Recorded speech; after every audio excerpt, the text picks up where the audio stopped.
Olha, essa pandemia mexeu muito com a cabeça das pessoas, né? Tem muita coisa para se estudar, tem muita coisa para se entender ainda dessa fase que a gente ainda está vivendo. Eu acho que o pior já passou, o momento mais crítico, mas tem as sequelas, inclusive do ponto de vista mental. E esse é um dos focos da nossa conversa hoje, nessa sexta-feira, com a doutora Adriane Caldas, ela que é psiquiatra e que tem trabalhado muito junto aos jovens e também dos idosos também, que ficaram confinados aí ao longo desse tempo. Bom dia, Adriane. Bom dia a todos, bom dia aos ouvintes da Jovem Pan. É um prazer estar aqui, né? E para a gente falar sobre saúde mental, né? Que é um tema tão importante. E eu queria que a senhora traçasse um panorama para a gente das consequências dessa pandemia para a saúde mental das pessoas. Então, o que eu via, né? Durante a pandemia, eu percebi que aumentou muito os casos, né? De procura por atendimento psiquiátrico. Mas, surpreendentemente, pós-pandemia, a gente está vendo que os casos aumentaram numa escala muito maior, né? Então, hoje eu estou vendo, e cada vez mais nos jovens mesmo, né? Nos adolescentes, que estão com muita dificuldade nesse retorno às aulas presenciais, né? O medo da doença também, um aumento muito grande do transtorno obsessivo compulsivo, né? Que é o TOC, porque também está relacionado com essa questão da higiene, né? Da questão da contaminação, do medo de pegar a doença. E quadros muito grandes, um número muito grande de casos de depressão e casos de ansiedade, né? Todos os dois problemas levam muito, e a gente tem que também ser bem claro nisso, a casos mais trágicos que levam ao suicídio, né? Então, é preciso tratar a tempo, dar assistência. Às vezes o jovem, aquela pessoa, pede ajuda, mas os amigos, a família precisam identificar esses sinais claros para tentar salvar essas pessoas. A senhora vê isso também? Muito, né? E eu acho que isso é importantíssimo, porque o suicídio, ele é prevenível, né? Então dá para você identificar quando a pessoa está apresentando algum sofrimento mental, muda o comportamento, né? Aquela pessoa que era mais alegre, de repente está mais isolada, gostava de fazer determinada atividade, deixa de fazer, começa a ter alteração com sono, alteração com apetite, se isola, queda no rendimento acadêmico, queda no rendimento profissional. Então, aí são alguns indícios de que pode estar tendo algum quadro depressivo, porque a depressão é o principal transtorno que está relacionado com o suicídio, não é só a depressão, né?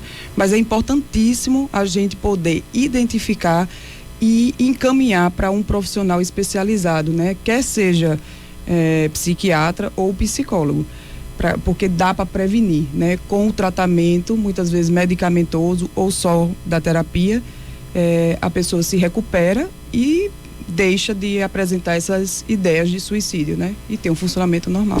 Mas às vezes existe o caso da pessoa não querer se tratar, né? Aqueles casos que a pessoa não aceita, né? Está resistente. Como é que a família, como é que as pessoas ao lado podem ajudar? Podem ouvir, né? Primeiro, né, de você poder acolher. E tem pessoas que já passaram por essa situação, também eram muito céticos, não acreditavam, né, no tratamento, e ajudam muito e contribuem muito. E ter aquela pessoa que ele escuta mais, que ele respeita mais, de poder ter essa sensibilidade de sugerir de uma forma mais amena. Porque a psiquiatria, né, por muito tempo foi muito estigmatizada, né, de médico dos loucos, né? Então, as pessoas têm ainda um preconceito de buscar ajuda do psiquiatra. Muitas vezes vão para outras especialidades, né? Procura o clínico, procura o neurologista, e muitas vezes esse profissional não está capacitado para dar o melhor atendimento. Então, eu acho que é isso, sabe? Eu acho que a imprensa pode ajudar muito, né, nisso, mas hoje eu estou vendo que cada vez mais as pessoas estão perdendo mais esse preconceito. A senhora falou em 2 profissionais que trabalham com saúde mental. Muita gente sabe, claro, a diferença, mas o grande público não sabe a diferença, por exemplo, do trabalho de um psiquiatra e de um psicólogo, que seria um bom momento para a gente tentar esclarecer para quem está nos ouvindo agora. Então, o psiquiatra, a formação dele, ele é médico, né? E ele faz uma especialização em psiquiatria. Então, ele medica, né? Tem algumas doenças mentais que tem que ser medicada, por exemplo, a esquizofrenia não pode parar de tomar medicação, a depressão tem que muitas vezes fazer uso de antidepressivos, então quem vai prescrever a medicação é o psiquiatra. O psicólogo não pode, né, prescrever medicamentos. É a terapia, né? É a escuta. Fazer com que o paciente, a pessoa se conheça mais, se conheça melhor e tente resolver os seus conflitos emocionais, que remédio nenhum vai poder resolver, né? Tem questões que são questões mesmo da personalidade, né? Da história de vida da pessoa, e que remédio a gente sabe que não resolve. Então... Você falou que a pandemia afetou as pessoas. Eu queria que você citasse o que mais afetou os jovens e o que mais afetou os idosos. A gente tá pegando os extremos aí, claro que tem muita gente que nem é idoso, nem é jovem demais, que foi afetado também, mas esses 2 segmentos principalmente. Então, os jovens, o que eu percebo é um aumento dos transtornos de ansiedade mesmo, né? Uma dificuldade muito grande desse retorno às aulas presenciais, comportamentos mais fóbicos, né? Social, dificuldade assim de voltar a se relacionar com as pessoas, né? Do contato, né? E idosos também, assim, idosos que nunca tiveram nenhum transtorno, né, psiquiátrico ao longo da vida, com mais de 80 anos, né, procurando ajuda, porque evoluíram para um quadro mais depressivo. Aqueles idosos muito ativos, né, que tinham uma vida muito ativa, de fazer hidroginástica, de fazer pilates, de sair para a rua para se relacionar com as pessoas, e de repente eles tiveram que ficar confinados, né? E a gente sabe, assim, que em determinada faixa etária, você passar 2 anos, 1 ano isolado, né, não é a mesma coisa de um jovem passar 1, 2 anos isolado, porque o idoso, ele já está no final da vida, né? E aí ele precisa aproveitar esse 2 anos são uma década. Se você tendo comparar, né? Exatamente. A noção de tempo. Muito tempo. E, doutora Adriana, você acha que a questão até das redes sociais, das mídias, né? Do excesso de informação que a gente vive hoje, isso também tem contribuído para o desenvolvimento de algumas doenças de saúde mental? Uma outra questão, assim, que eu estou percebendo bastante são os jovens também, e muitas vezes atrapalhando a questão do sono, né? Dormindo tarde porque fica nas redes sociais, jogos eletrônicos, jovens que quando param de ter contato com a tecnologia, ficam com alteração do comportamento, alteração do humor, mais irritados, né? Com queda. Já tem um nome, né? A Organização Mundial de Saúde já chama de infodemia, essa hiperconectividade, que você não consegue mais se desconectar ali do celular, do mundo digital. E eu acho que isso a pandemia trouxe, né? Porque como as pessoas perderam o contato presencial, acabaram se relacionando muito virtualmente. E isso, assim, é de um prejuízo gigante, enorme, né? Porque, principalmente para os jovens, eles precisam do contato social. É importantíssimo, né? Na adolescência, ele está se relacionando com grupos. E aí tem esse prejuízo muito grande. Doutora Adriana falou do sono, e eu queria aproveitar o momento para falar sobre a Semana do Sono, que inicia hoje. Ontem eu entrevistei, juntamente com Ana Karina Castro e Túlio Lemos, no 12 em Ponto, o doutor Pedro Cavalcante, o filho, né, Guilherme Cavalcante, e ele nos deu algumas informações sobre a qualidade do sono, e essa semana começa hoje, inclusive para aproveitar o final de semana, hein? 18 a 24 de março, para falar sobre o sono de qualidade, mente sã, mundo feliz. As pessoas às vezes não se preocupam de ter um sono tranquilo, de qualidade, para restaurar, para você se renovar, para você poder enfrentar no outro dia. Tem gente que dorme e acorda cansado, então é preciso investigar, saber o que é que está acontecendo. O sono é importantíssimo, né, doutora Adriane? Se você não dorme bem, no outro dia você não rende direito, né? Você tem alterações cognitivas, alteração da concentração, da atenção, da memória, irritabilidade. É importantíssimo o sono, né? E a gente, entrando um pouquinho na questão do burnout, né? Que a gente está vendo muito, e na pandemia também contribuiu isso, né? O home office, as múltiplas tarefas que a gente teve que dar conta disso tudo, né? Isso teve um desgaste muito grande, né? Nos profissionais, e principalmente os profissionais da saúde, né? Que estavam na linha de frente, enfermeiros, médicos, é um índice muito alto de burnout nessa classe. Eu queria até que a senhora explicasse pra gente o que é a síndrome, né? Quem ela tá, porque tem muita gente, e alguns tratam com frescura. E isso não é, isso é uma coisa que precisa ser tratada, enfrentada, e quem sofre disso precisa de ajuda e precisa de tratamento. Vamos lá. Às vezes pode ficar difícil, complementando aí, Diógenes, identificar, né, quando você está entrando num quadro, porque as pessoas têm essa vida acelerada, né? E às vezes da própria personalidade, né? Não, eu preciso me empenhar nisso. Pessoas que têm uma personalidade mais perfeccionista, mais obsessiva, que se cobram muito, né? Muitas vezes elas vão ao extremo, ao limite dela, até elas adoecerem. Então, o burnout, né, um termo em inglês, que quer dizer o esgotamento emocional que está ligado ao excesso de trabalho, né?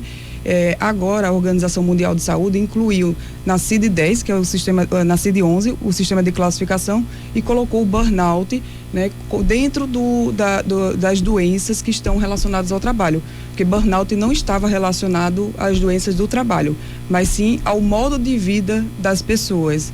Então, agora não. Agora tem um nexo com o trabalho, né? A gente sabe que, dependendo de vários fatores tanto pessoais, mas fatores dentro da organização das empresas, né? Dentro do convívio com outras pessoas, com o convívio com o chefe, com a sobrecarga de trabalho, aumento de exigências, as condições de trabalho, muitas vezes essa pessoa começa a apresentar esse quadro de falta de realização profissional, né? Às vezes começa a tratar tanto os colegas como os clientes com uma certa indiferença, né? Uma baixa autoestima, uma desmotivação muito grande por trabalho, né? Se acham incompetentes ali para estar naquela função. Então vai se isolando das pessoas e vai tendo essa indiferença, né? Com uma falta de empatia com o outro, né? Vai ficando adoecida por conta desse trabalho. Isso aí muitas empresas, né, já estão percebendo isso e já estão prevenindo também para que os funcionários não adoeçam, porque isso é um prejuízo financeiro gigante, né? Produtividade, e depois numa demissão, toda demissão é cara, tem seus reflexos econômicos, mas também tem a perda do emprego para quem está com essa síndrome.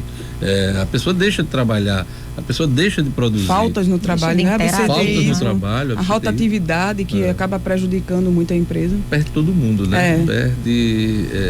E aqui no Brasil, como é que essa questão está sendo encarada? Ela foi descoberta nos Estados Unidos, essa doença? Mas nos Estados Unidos, né, o índice é muito alto. E aqui no Brasil já é o segundo país com maior índice de burnout do mundo, né? E aí você falando do burnout, me lembrou do livro do filósofo Bicho-Han, porque ele fala aquela sociedade do cansaço, né? E a sociedade do desempenho, onde ele trata essa necessidade que a gente tem de produzir muito o tempo inteiro. E como tratar? Tratar com terapia, tratar com medicamentos? Curiosidade, eu queria saber como tratar e enfrentar o burnout. Dependendo do nível, né, da classificação do risco que aquela pessoa está, aí você pode tratar só com terapia, ou você pode muitas vezes usar medicamentos antidepressivos e ansiolíticos também, né? Mas é fundamental muitas vezes a associação mesmo de terapia com o uso de medicamentos. Existe esse tratamento na esfera pública? Existe. A gente tem um sistema de regulação, né, que encaminha para serviços de psiquiatria. Eu trabalho lá no UOL, no Hospital Universitário Nova Lopes, e a gente recebe, né, casos da rede, Só que a gente sabe que a demanda é muito grande, né? E poucos profissionais para atender essa demanda. Então, muitas vezes demoram muito para conseguir o atendimento. Como a pessoa pode pedir ajuda, doutora Adriana? Hoje, a porta de entrada do serviço público seria as UPAs, as unidades de pronto atendimento. E de lá pode ser regulado para um serviço de saúde mental. Existem os CAPs, né? Os Centros de Atenção Psicossocial também, que tem porta aberta, faz um acolhimento lá com a equipe, e aí, dependendo do caso, pode ser dirigido para um psiquiatra ou um psicólogo, né? Doutora Adriana, a senhora falou aqui de medicamentos, né? E a gente também vê comumente muitas pessoas fazendo uso de medicamentos. Ou para... Automedicamento é perigoso, isso, né? Ou para se manter acordado, né? Para estimular, ou para dormir, como de hoje a gente estava falando aí do sono. Tem gente que toma uma pílula para dormir e outra para acordar. Exatamente. E aí teve até recente o caso, né, da cantora Paulinha, que se falou sobre o uso de alguns medicamentos, e de chás. Qual é como é que esses medicamentos atuam no nosso cérebro, interferem na nossa saúde mental? Porque procuramos uma disposição física, né? Melhorar o físico, e na questão mental. Então, esses medicamentos psicoestimulantes, né? Normalmente a gente utiliza para os déficits de atenção, hiperatividade, e muitas vezes as pessoas utilizam para aumentar o desempenho, ou porque não dormiram direito e tem que render no outro dia, né? Mas é um uso inadequado da medicação, né? Tem prejuízos, né? A pessoa pode ficar com alteração de comportamento, pode ficar mais irritada. Uma pessoa que é mais ansiosa pode aumentar muito a ansiedade, a agressividade. E as medicações para dormir, a gente sabe que tem um uso assim gigante, né? Dos benzodiazepínicos, que são os famosos remédios tarja preta, e que a gente sabe do potencial, né, de causar dependência e da tolerância também, que com o tempo perde o efeito. E a longo prazo a gente já tem estudos mostrando que a pessoa pode evoluir com perdas cognitivas, chegando até quadros demenciais. Então, assim, e a gente sabe, infelizmente, que muitas vezes as pessoas conseguem, né, com um amigo, às vezes um amigo médico prescreve. Então, a gente tem que primeiro analisar o caso, e a gente tem que tratar a doença, né? Porque muitas vezes uma alteração do sono não é só uma insônia, é uma ansiedade que, se você não tratar a causa, você não vai melhorar o seu sono. Muitas vezes essa pessoa poderia estar fazendo uma atividade física para contribuir também, né? Muitas vezes essa pessoa está trabalhando demais, está fazendo demais multitarefas, mas não tem um momento de lazer, de descanso. Então ela vai precisar dar uma organizada na vida dela, no estilo de vida dela, para ela prevenir, né? Isso eu acho que é o mais importante. E não, assim, a gente ter esses atalhos e essas facilidades, né? Que a gente também tem que suportar a pressão, a adversidade, e a gente conseguir, pelos nossos recursos pessoais, dar conta disso. E por isso que a terapia eu acho essencial. Perfeito, né? O autoconhecimento, não é? E aí, exatamente, eu queria terminar essa entrevista com uma palavra sobre o autoconhecimento. Eu acho que está em tudo que a gente conversou aqui. A importância do autoconhecimento na vida de qualquer pessoa. Eu vejo isso, né? Eu acho que quanto mais curado e quanto mais você se conhece, né? Vai abrindo as portas, assim, na sua vida. Tantas coisas na sua vida que podem estar emperradas, né? E você se conhecendo melhor e resolvendo as suas questões, você está mais aberto para a vida, para se relacionar com as pessoas, está mais satisfeito, né, com o trabalho. E eu acho fundamental, assim, você se conhecer. Não é, às vezes, por ser psiquiatra, né? Tem muitas questões aí dos psiquiatras, às vezes, não querer encaminhar para o psicólogo, ou o psicólogo tem uma resistência de encaminhar para o psiquiatra. Mas eu vejo, assim, em conjunto isso, né? Muitas vezes você precisa das duas coisas, porque naquele momento você está tão fragilizado e você ultrapassou seu limite que nem para uma terapia você consegue ir, né? Aí você precisa do suporte da medicação para você pelo menos ficar um pouco mais estruturado e trabalhar as suas questões emocionais. Então, para mim, eu acho que o grande sentido realmente é você se conhecer para você se fortalecer, porque senão fica um ciclo vicioso. Em algum outro momento da vida vai acontecer alguma coisa e os sintomas podem voltar.